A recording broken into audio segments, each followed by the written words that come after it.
ఈరోజు నేను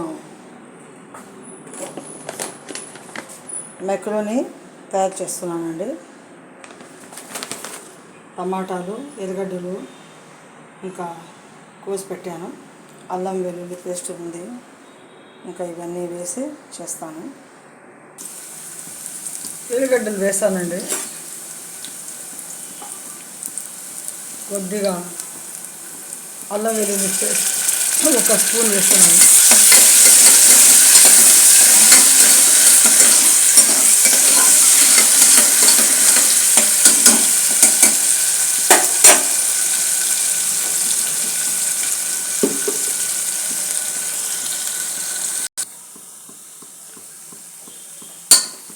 ½ స్పూన్ కారపొడి, 2 స్పూన్లు ధనియాల పొడి, ½ స్పూన్ పసుపు వేసాను. ఇందులో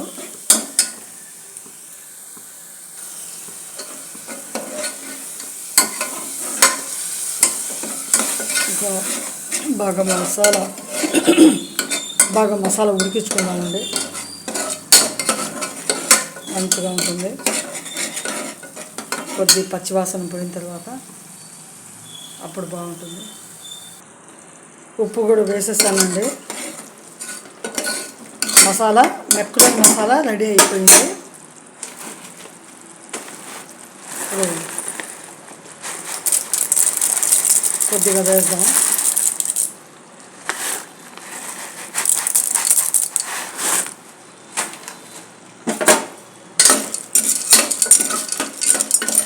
కొద్దిగా మసాలాలు అట్లా వేసుకుందాం, తొందరగా ఉడికిపోతుంది.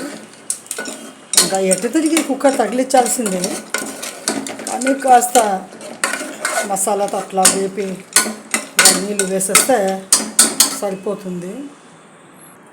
నీళ్ళు కూడా వేసేసాను, 2 గ్లాసులు నీళ్ళు వేసాను దాంట్లో బాగా ఉడకడానికి, ఎందుకంటే అవి గట్టిగా ఉంటాయి కదా, అందుకని.